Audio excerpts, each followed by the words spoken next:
With Lucky Land Slots, you can get lucky just about anywhere. Dearly beloved, we are gathered here today to... Has anyone seen the bride and groom? Sorry, we're here. We were getting lucky in the limo and we lost track of time. No, Lucky Land Casino, with cash prizes that add up quicker than a guest registry. In that case, I pronounce you lucky. Play for free at LuckyLandSlots.com. Daily bonuses are waiting. No purchase necessary. Void where prohibited by law. 18+. Terms and conditions apply. See website for details. When you're struggling with your mental health, the world can seem pretty heavy. Like no one understands what you're feeling, or you're not sure how to ask for help. But here's the real truth. You're never in this alone. 988 Lifeline's trained crisis counselors are available 24/7 to offer the help and support you need to make it through. No judgment, no stigma, just someone to listen. Text or call 988 Suicide and Crisis Lifeline, day or night. 988. Hope has a new number. Hello, welcome. It's Eric Erickson. Yep. Face for radio, a voice for print. You're stuck with me. The phone number, 877-973-7425 if you want to be on the program. Those of you on the phone, I will get to you, but there's some news happening, just hit the wires I need to talk about, and I got to get into this Ukraine situation. I should have talked about it last hour, but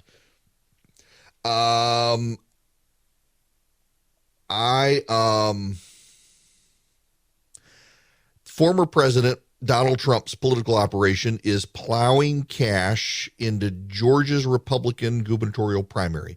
His organization's first major financial investment in a midterm race and an indication he's willing to dig into his massive war chest to defeat his foes. His Save America PAC has transferred $500,000 to a super PAC devoted to defeating Republican Governor Brian Kemp, whom the former president has targeted over his refusal to overturn Georgia's 2020 election results. Those close to Trump's political apparatus describe it as an initial cash infusion ahead of the May 24 primary. Now, the problem here in this race, and this one is much watched nationwide, because it looks like even the Secretary of State in Georgia, Brad Raffensperger, is leading in the polls, and Trump is committed to beating Raffensperger, Chris Carr, the Attorney General in Georgia, and Brian Kemp, and it looks like Trump could lose all three of those races. And that's to start out his vendetta, the 2020 vendetta campaign. The problem here, though, is that Kemp and his allied groups right now have $11.4 million worth of TV ads alone reserved, and the Purdue forces only have $2.7 million. So a $500,000 infusion brings it up to just over $3 million versus the existing $11.4 million, and that number is going to go up too. It's pretty notable that this is happening, that the Trump campaign wants to beat him behind the scenes. It doesn't just appear that the Purdue camp is struggling. It appears that Trump is starting to think it may not happen. He said in an interview, it's very hard to beat because they have a lot of money behind them. Everybody's giving them money. We'll see what happens. It's hard to beat a sitting governor. We will see. Now, I got to talk about Ukraine. I'm going to try not to be angry. I try not to let stuff bother me. This one's starting to bother me. Our president, the president of the United States, the leader of the free world, went there. Words matter. You know, words do actually matter when we say things. I mean, we can provoke people to act or to not act. I mean, you listen to the crazy rhetoric from either side. It can inspire the fringe masses to act in various ways. It is something when the president of the United States, the leader of the free world, uses the word genocide. And Joe Biden has used the word genocide to describe what's happening in Ukraine. Y'all, listen. I'm gonna tone it down because you may have kids with you, or you may not have. I don't have the stomach for it. I don't like to watch gory stuff, blood and violence. I don't like it on TV. I don't like those shows. I tend to. Great thing is with so much streaming now, you just fast forward through it. I don't like to watch it. I don't want it in my head. But I've seen the images. The hands sticking out of the ground from the mass graves. The bodies with bags over their head and bullet holes that go through with blood stains on the bags. The buildings with bodies buried underneath them as the buildings collapsed. And now reports of chemical weapons used in Mariupol. It is genocide. The Russians have decided to exterminate a people to take their land. It is. It is genocide. And the president has used that word. If I could talk to the president of the United States right now, I would tell the president how disappointed I am in him. If I could talk to the president of the United States right now, I would tell him, Mr. President, you are the leader of the free world and your words mean things. You first said there needed to be regime change in Russia, and then your administration walked it back and said you really didn't mean it and you were just declaring your moral outrage. Now you're willing to use the word genocide, and it is genocide that the Russians are doing. But you, sir, in your choice of words, they conflict with your actions.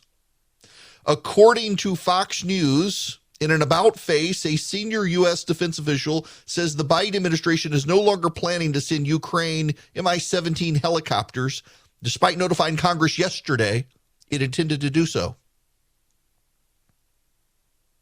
If you believe it's genocide, Mr. President, and you said it, those are your words, not my words. And that's a bold word to use because the use of the phrase genocide has consequences in international law. And you used it. And if you believe it, why aren't you acting like it? Why are you willing to use the word genocide, Mr. President? But you're only willing to take half measures. When asked yesterday, Mr. President, have you seen enough evidence to declare genocide in Ukraine? The president responded, yes, I called it genocide. It's become clearer and clearer that Putin is trying to wipe out the idea of even being able to be Ukraine. Why are you continuing to collaborate with the Russians on an Iran deal if they're committing genocide? Why are you not willing to send heavy arms to Ukraine if they're committing genocide? Why are you not allowing those aircraft to go to the Ukraine if you think it's genocide? Why are you not allowing a missile defense system, an air defense system to go to Ukraine if you think it's genocide? Why are you not willing to do a no-fly zone if it's genocide? Why shouldn't you put U.S. troops or ships in the Black Sea for a permanent military presence for NATO if you think the Russians are committing genocide? Why are there still tariffs on Ukrainian steel if you think the Russians are committing genocide against them? Why are we still supporting the European import of Russian oil and gas and coal if the Russians are committing genocide? Why are we buying Russian uranium, which we are doing? Why are we allowing the Russians to sell uranium around the world if they're committing genocide, Mr. President? Neville Chamberlain said there would be peace in our times. Within days, all of Europe was at war, and the Battle of Britain would soon begin. Hitler was committing genocide. Don't be Neville Chamberlain, Mr. President. Don't be Neville Chamberlain. The Chinese are engaged in genocide in China. We turn a blind eye there, too. It's all about the money. It's all about the money. Here, though, we're not at war with China. We're not technically at war with Russia, but we have chosen to help a country that is at war with Russia And we've declared our support of that country, but we're not sharing real-time intelligence. Still, we're not sharing real-time intelligence. Republicans on the Senate Intelligence Committee are clamoring for the United States to give more real-time intelligence to the Ukrainians so they can position their troops. We know our intelligence is so good. We know our intelligence is so good that, in fact, there are propaganda accounts on Twitter trying to cast doubt on American intelligence claims. Our American intelligence claims are so good that propagandists are using social media to cast doubt on our intelligence. That's how good our intelligence is. The Russians are having to use voices on Twitter to try to cast doubt on it and claim we're making stuff up. We've made up so much stuff. We knew the Russians were going to invade. The French intelligence minister had to resign because they thought the Russians wouldn't actually invade. We got it right. We got it right that the Russians were trying to get the Chinese to help them. In fact, the Chinese have now sent arms to Serbia that can be funneled up through to Ukraine. We got it right. We've gotten it right that the Russians have lost a number of senior military officials in Ukraine. We've gotten it right that Vladimir Putin is isolated. We've gotten it right that Vladimir Putin was thinking of using chemical weapons. In fact, now it appears they have. We've gotten these things right. You've called it genocide, Mr. President. Why won't you act like they're committing genocide when you say they're committing genocide? Words matter. Words mean things, Mr. President. You've said this yourself. Where are the actions commiserate with the words? You don't just be the president of the United States and say genocide. You don't do that. If you're the president of the United States, you don't call for regime change in a global nuclear power, and yet you did that and you had to walk it back. You had to walk it back and say, well, I was just expressing moral outrage. I didn't actually mean for a policy of regime change. And then you had your sycophants in the press come out and say, oh, he actually did. He just can't really say it, but he meant it. But he walked it back. He's not walking back genocide. If the president of the United States is not going to walk back a claim of genocide, then he needs to act like genocide is being committed. And if he's going to act like genocide is being committed, he needs to expand liquid natural gas exports from the United States to Europe and coal exports to Europe so that they're not having to be reliant on the Russians. You need a Berlin airlift of American energy resources to Europe to wean them off the Russians and shut down that Russian transmission. If they're committing genocide, you need to stop allowing the Russians to sell wood and uranium around the world as energy products. If they're committing genocide, you need to send heavy offensive weaponry to Ukraine so they aren't just defending their cities. They're actually going after the Russians to drive them from the country to stop the genocide. If you say they're committing genocide as president of the United States, you damn well need to act like they're committing genocide or don't say it. And you're not acting like they're committing genocide. Words mean things.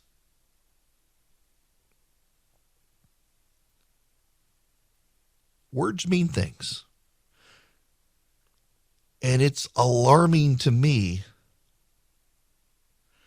We still have tariffs on Ukrainian steel. We're still allowing the Russians to sell uranium. We've walked away from the Black Sea. Even the French pulled their fleet out of the Black Sea, even as observers. We're not sending helicopters like we said yesterday we would. We've blocked the transfer of MiG jets. We're not sending missile defense systems. We've slowed the rollout of tanks to the Ukrainians. We've done everything possible to act like we don't really believe there's genocide happening. We've certainly done nothing to prevent it. That causes our moral credibility around the world to collapse. Mr. President, you said the Russians are committing genocide. What are you going to do about it other than talk? You know, when I started out and could get nice quality sheets, I just thought I'm going to get a high thread count sheet. And if I get a high thread count sheet, it's going to be a really good sheet. Boy, did I learn that's not true. It's a myth. Boll & Branch, however, uses the best 100% organic cotton threads on planet Earth for superior softness and a better night's sleep. You can get a really good high thread count sheet, but if the underlying sheet is, well, crap, it's not going to work for you. Boll & Branch, however, my gosh, their sheets aren't just buttery, breathable, and impossibly soft to start, but they have the number one sign of a really good sheet. The more you wash them, the softer they get over time. And they don't tear up. They just get soft. It's perfect. You can try Boll & Branch. They're the highest quality threads on earth for superior softness and a better night's sleep. They're so luxurious, they're beloved by 3 United States presidents. And they've got over 10,000 stellar reviews. I'm one of them. I love my Boll & Branch sheets. You can feel the difference the moment they come out of the bag, and every wash, it's just, man, they just transition to softer and softer.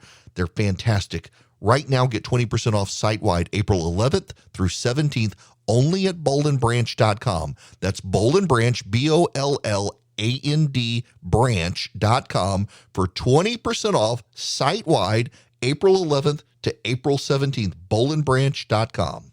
Hello there. It is Eric Erickson here. The phone number is 877-973-7425. I want to go to Bruce, who's been waiting very patiently online. Bruce, how are you? I'm doing good, sir. Long-time caller, short-time listener. Question I got is I heard this morning that Biden was going to go to the farmers about making corn to help for fuel. Well, what about him and the Democrats right now that is putting all of this on the farmers about mow your crops, don't crop? If we catch you doing any of this, we are going to quadruple your taxes, so don't do it. And now he's saying he's wanting farmers to grow stuff? Yeah, it's a weird reversal here, and I think a lot of people don't understand. And I didn't used to understand. I just think you plant corn, you get corn, and then you eat the corn, and what do you do with the leftovers? But you plant different corn for ethanol than corn that you eat. It's a different corn. Correct. And they've been wanting a lot of farmers to not plant fields or to do soy crops that can be sold globally. Now they want to subsidize farmers rapidly shifting to ethanol, which, by the way, is terrible for small engines in particular, but also for your vehicle engine. They've admitted, in fact, in his speech yesterday, Bruce, Biden admitted it probably won't actually do much for the price of gas, which is absurd. And, by the way, the environmentalists who don't want us to do oil and gas don't like us doing E15 in the summer because it contributes to smog. And so they're going to sacrifice on that point. None of this makes any sense whatsoever. What they're doing here, here's what I think. If I'm honest, Bruce, thanks for the phone call. If I'm honest, here's what I really, truly, and by I don't say stuff. I mean, okay, I will say things I don't believe and tell you I'm being flippant or don't really believe it. I get accused oftentimes of saying things because I'm getting paid, because y'all should know, if you're regulars to this program, I very frequently collide with my audience and tell you things that I think that you don't think, and we have to agree to disagree. I will never tell you something I don't believe in and pass it off as something I do believe in just for the heck of it. Here's the problem. This is what I truly, genuinely believe. I truly, genuinely believe the Biden administration doesn't want to do anything to solve this problem. But they know they have to look like they're trying for political expediency. The Biden administration truly wants gas prices to be high. The Biden administration truly wants you to suffer pain at the pump, regardless of your income, whether you are rich or poor, because they think if you are poor and suffering pain at the pump, you can be pushed into public transportation and Congress can be pushed to subsidizing it to get you out of your car. And if you are rich, it will incentivize your conversion to electric vehicles. They do not want to solve the problem. They would love for this problem to fester. But they know that for expedience sake, to save the Democrats at the ballot, they must look like they are doing something. They must act in a way that does not generate favorable results for you, but looks like it will generate favorable results for you, all in the name of saving their majority in the Senate. I don't think the Biden administration cares one bit about you suffering high prices for gas. They hope you'll go buy a Tesla. I'm not telling you that because I think you believe it. I'm telling you that because I believe it. If the problem festers, it will incentivize more public transportation subsidies because poor people won't be able to fill up their car. They'll have to take the bus. That'll get cars off the road. And those of us who can afford it will have to get rid of our gas guzzlers, our SUVs, and go for battery-powered vehicles. It's all part of their plan. They've been wanting this for a while. They have incentivized it. They were hoping they could do a slow roll of higher and higher prices over time. They were hoping they could get the Build Buy Better plan and subsidize more mass transportation. They haven't been able to do it, but they will go with the high prices because they are religiously convinced of the necessity of doing this to save the planet. They are religiously convinced of this. And on the downside, we have a famine coming globally because of wheat not being planted in Ukraine. And instead of planting corn that could offset it or wheat here, they're now having to incentivize planting corn for ethanol that we can't eat, that will go in our cars and do no good. Hello there. It is Eric Erickson here. The phone number is 877-973-7425. I want to say something respectfully. I wasn't going to bring this up, but I think I need to, given a number of emails that I have gotten and some calls that have come in. Some people have convinced themselves the reason Joe Biden is doing nothing is because the Russians have dirt on Joe Biden. We've had people call the program who have said the reason Russia invaded Ukraine is because the Ukrainians had dirt on Joe Biden and Hunter Biden. And those callers that the Ukrainians had dirt on Hunter and Joe, my question to them was, why then, if that's the case, why didn't the Ukrainians dump all the opposition research? And why didn't they do it when Trump was president to forestall Joe Biden's ascendancy to the presidency? For those who think the Russians have dirt and that's why Joe Biden isn't doing anything, why didn't the Russians dump it when Trump was president? Where was he not helping Trump like the Democrats thought he was actually helping Joe Biden? He's dangling something over Joe Biden. If that's the case, why is Joe Biden working to undermine the Russian currency?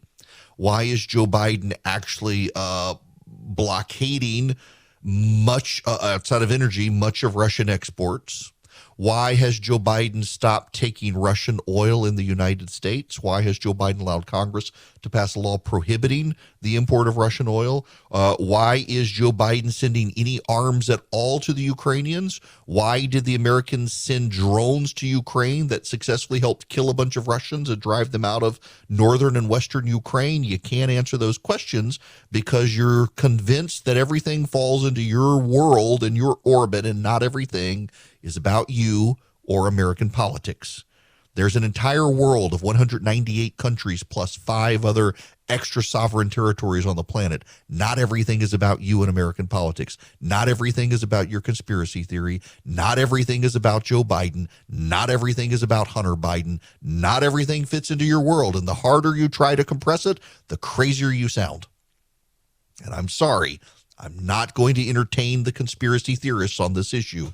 There is genocide being committed in Ukraine by the Russians. They do not care a damn bit about Joe Biden. They do not think he's a strong American leader, and Joe Biden is showing himself not to be a strong American leader. And I don't have to entertain your conspiracy theories on this program so you can make it all about American politics and your dislike of Joe and Hunter Biden, who I don't like either, but I'm not trying to string cobwebs together to make it all about them and me and my hatred of them or my dislike of American politics. It's not always about us. Now I will move on. That one gets me aggravated. This is the week of Good Friday. And I'm going to step out from American politics and world events for just a moment because I'm actually fascinated by a story that's in the news today. This is from Quanta Magazine. This is not about religion. I'm not about to preach. I'm fascinated by the story, but my worldview is my worldview, and I can't help think about it in that way. Wildly diverse as life on Earth is, whether it's a jaguar hunting down a deer in the Amazon, an orchid vine spiraling around a tree in the Congo, primitive cells growing in boiling hot springs in Canada, or a stockbroker sipping his latte on Wall Street. At the genetic level, it all plays by the same rules. 4 chemical letters, or nucleotide bases, spell out 64 three-letter words called codons, each of which stands for one of 20 amino acids. When amino acids are strung together in keeping with these encoded instructions, they form the proteins characteristic of every species on planet Earth. With only a few obscure exceptions, all genomes encode information identically, from the amoeba to the human, from the monkey to the mouse. Yet in a new study published last month, a group of researchers at the Massachusetts Institute of Technology and Yale University showed that it's possible to tweak one of these time-honored rules and create a more expansive, entirely new genetic code built around longer codon words. In principle, their discovery points to one of several ways of expanding the genetic code into a more versatile system that synthetic biologists could use to create cells with novel biochemistries that make proteins found nowhere in nature. But the work also showed that an extended genetic code is hampered by its own complexity, becoming less efficient and even surprisingly less capable, limitations that hint at why life may not have favored longer codons in the first place. I'm fascinated by this story because many scientists seem to like to play God. They want to create life.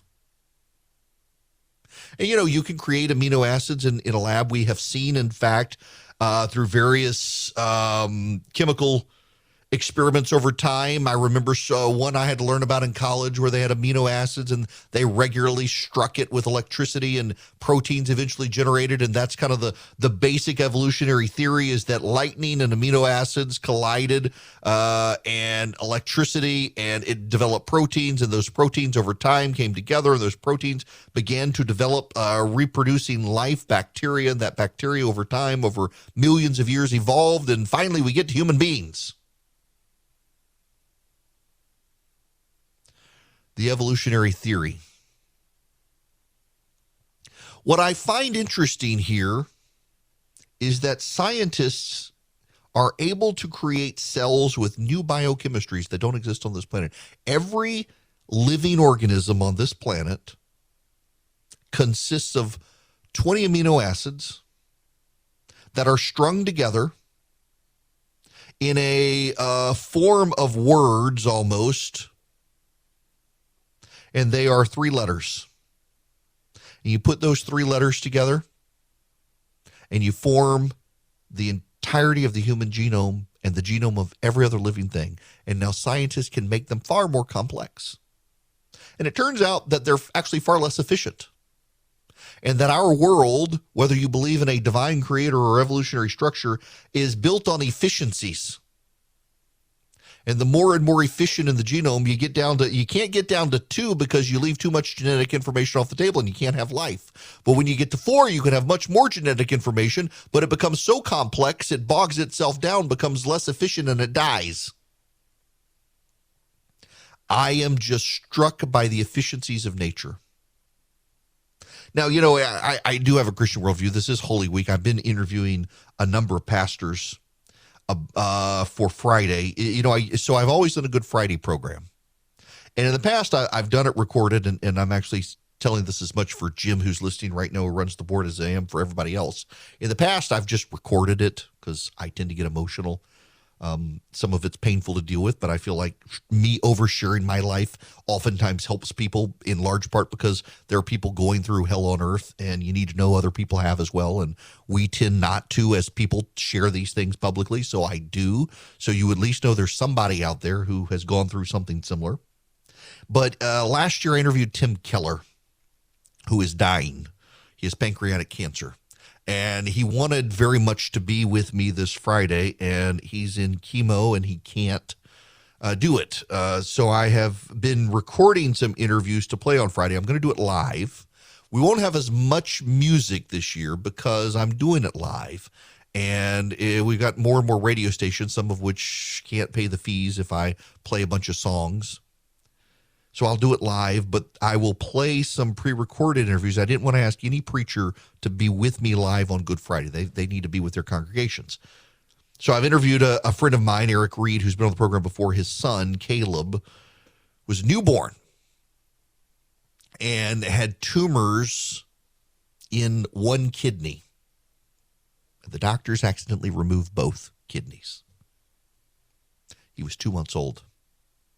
And Caleb grew up with a kidney transplant and was a healthy, vibrant child.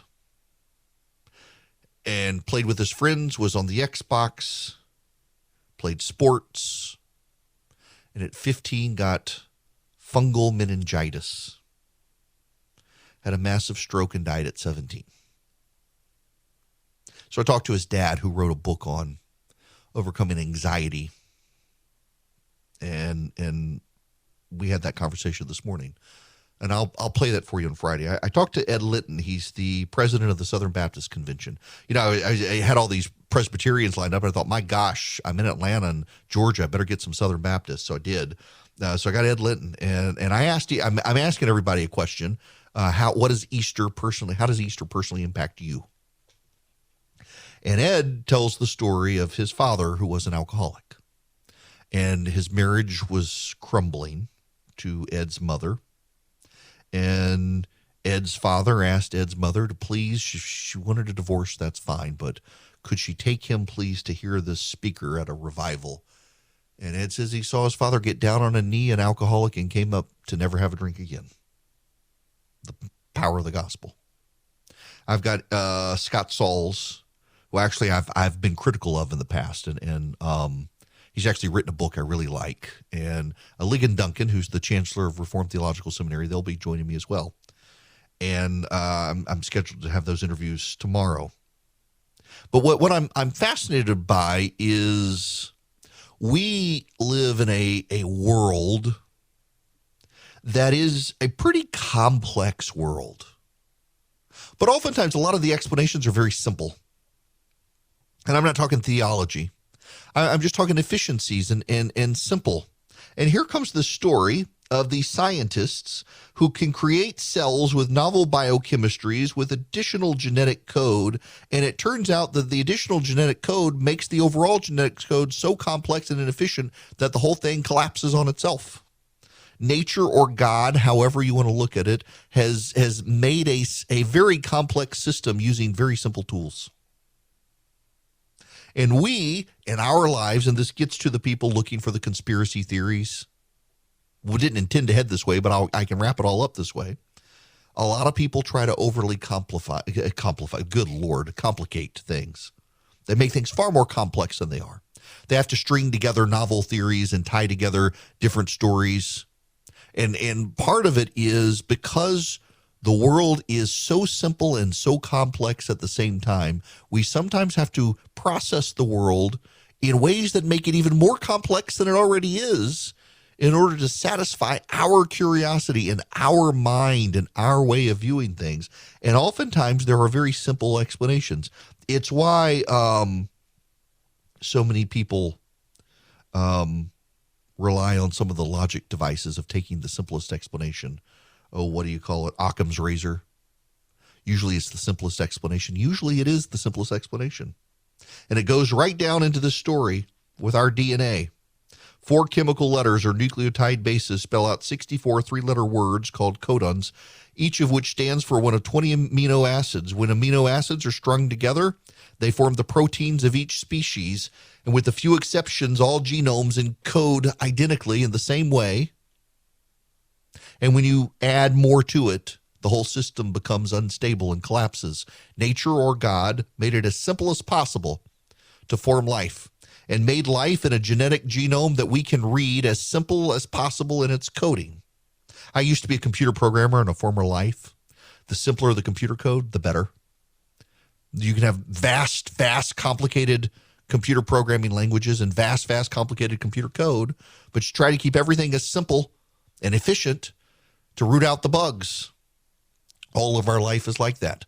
And we, by habit and design, because our brain is so simple and yet so complex, we oftentimes want to complicate life in general. Sometimes it's not because someone has dirt on the president of the United States that's keeping the president from acting in response to genocide. It's because the person who's invading the country wants the land. It has nothing to do with you or me. Okay, this is important. I should have done this last week, and had we not had COVID come through the house, I would have, and I just didn't think about it. Would have been perfect for last week with the Masters. I'm going to send out a recipe here in about 5 minutes.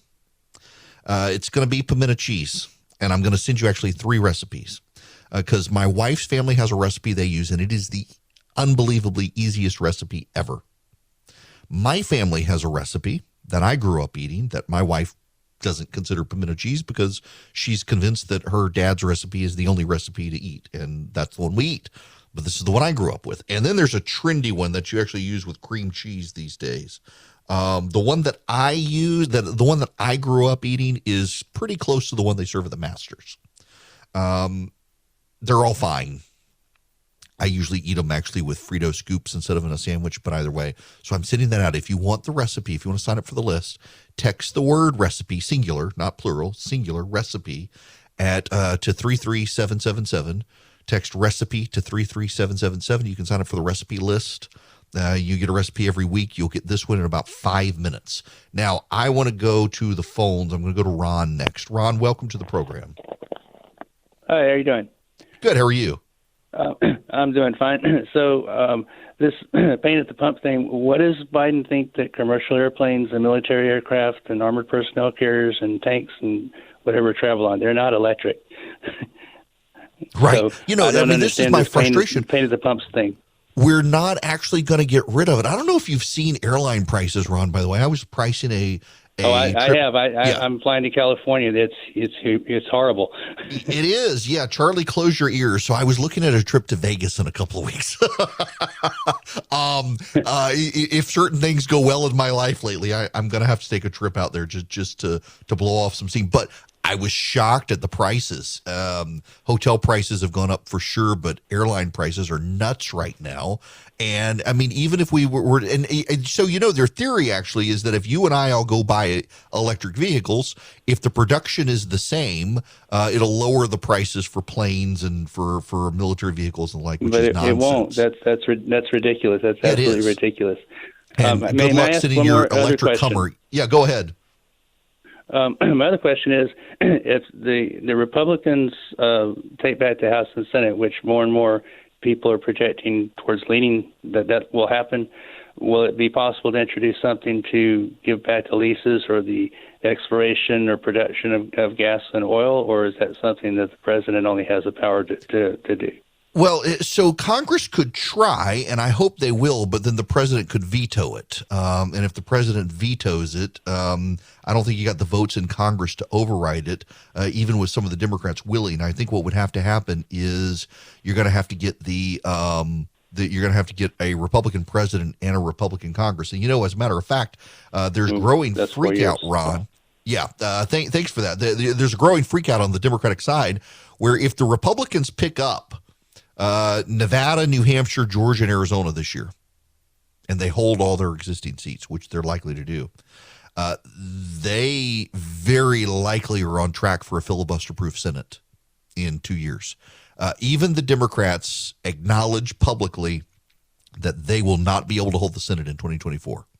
If Joe Biden gets a majority vote for president in 2024, the Republicans will still get enough votes to get a filibuster-proof majority in the Senate if everything goes right. Now, things could go wrong, but they're starting to freak out about that. Question is, who wins the presidency? It's 2022. Things are still crazy. Things haven't settled down. And now you got the Federal Reserve and interest rates. You got the economy. You got inflation. A lot of banks won't even return your phone call. Let's say you're a small business and you need a loan for $750,000 or higher. You see an opportunity where banks, they don't even want to see you. You want to buy a building, you want to build a building, reach out to the Frost family at First Liberty Building and Loan. They've been helping small businesses become big businesses since the 1990s. They want to help you if they can. So spend 10 minutes with them. See if you're a good fit for them and they're a good fit for you. Their website is firstlibertyga.com. That's firstlibertyga.com. Again, you need a loan, $750,000 or higher. You're a small business and you see an opportunity to grow. Share it with the Frost family and see if they can help you. Firstlibertyga.com. That's firstlibertyga.com. First Liberty Building and Loan can help businesses nationwide become bigger businesses.